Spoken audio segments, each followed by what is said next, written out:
Cocktail juice বারে আজকে গিয়েছি হচ্ছে একটা হোল ওয়াটারমেলন জুস খেতে। আমি ওয়াটারমেলনটা চয়েস করে আপুকে দিয়েছি। এখন আপু এটাকে কেটে প্রসেস করে এটাকে জুস বানাবে।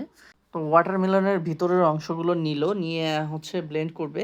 এটা ব্লেন্ড করার পর একটা সুন্দর স্মুথি বা জুস হবে। আ এখানে ব্লেন্ডে নিয়েছে। প্রসেস করার পর আপু আমাদের এটা পরিবেশন করলো। তো আমি আর রিফাত গিয়েছিলাম এটা খেতে।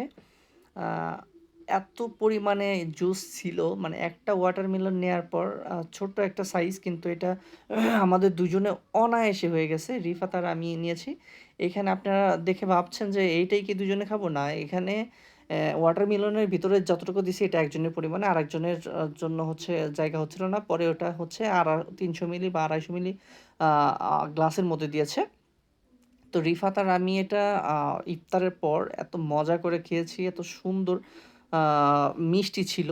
ওয়াটারমেলনের জুসটার মধ্যে এত জোস একটা মিষ্টি যে আমরা দুজনে মিলে খুবই অনায়াসে খেয়ে ফুল ফ্রেশ হয়ে গিয়েছি। মানে এত মজাদার একটা ককটেল জুস বারের একটা আইটেম করেছে যে আ সুন্দর, সুন্দর আ ওদের ছোট, ছোট ওয়াটারমেলনের কালেকশন আছে। তো ওখান থেকে আমরা যেটা চয়েস করব সেটা চয়েস করে আপুকে দিলেই আপু এটাকে ব্লেন্ড করে জুস করে দেয়। তো ২ জনের যে পরিমাণ ছিল এটা ২ জনই ইফতারের পর অনেক বেশি হয়ে যায়। আমি মনে করি এটা ৩ জনেও খেতে পারবে। ইফতারের পরে ওয়াটারমেলন জুস মানেই রসমালাই। তো রসমালাইটা পেতে হলে আপনাকে যেতে হবে ককটেল জুস বারে।